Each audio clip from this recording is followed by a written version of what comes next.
I'm going to show you how to make a soda bread. This is so versatile, so quick, so easy, anybody can do it. I've got a bowl into which I'm going to add some white flour straight in and some wholemeal flour straight in, half and half. I'm going to use a teaspoon of salt, gives it a little bit of a kick in flavour.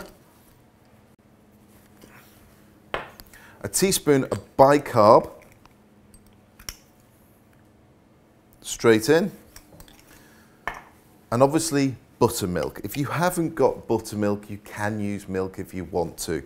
But what forces this whole bread to rise is the reaction with the buttermilk and the bicarb. You've got the acid and the alkali, and that's what forms all these beautiful bubbles and helps the bread rise. Now, scrape this out.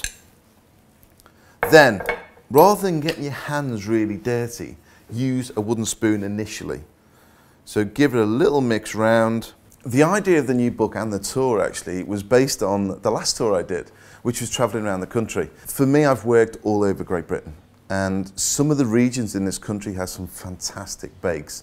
And so what I wanted to do is almost preserve the tradition of baking in this country, because actually I think this country make the best bakes in the world. Done properly, they cannot be touched. And I wanted to preserve it, and that's the idea of the tour and the book. Start it off, then you get your hands dirty. So get your hands inside, begin to mix all the ingredients together, folding it round, pushing it into the middle and just scrunching it up.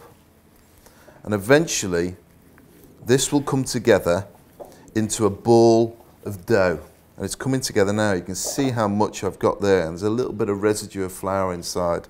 What I want readers to get out of the book and the tour is to get into baking, to find out from their region what they're famous for, whether it's using the ingredients or it's basically a traditional recipe that's been passed down. I don't want to see these recipes die, and so the idea is to get people in the kitchen and get them baking. Bring in my flour, and I'm just going to do a light dusting on the top.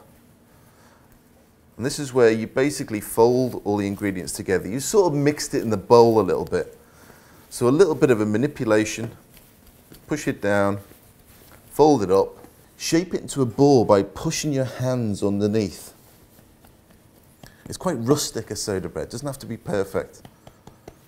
Bring your tray over, which you've lined with baking parchment, pop it on there, a little bit more flour on the top, big knife. Cut it all the way down to the tray into quarters.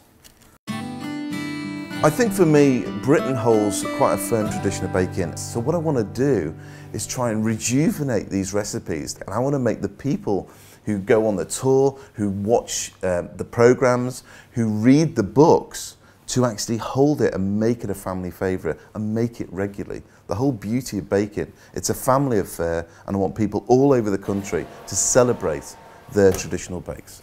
Look at that. This is very hot.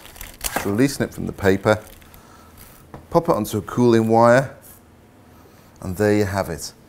A soda bread in less than an hour.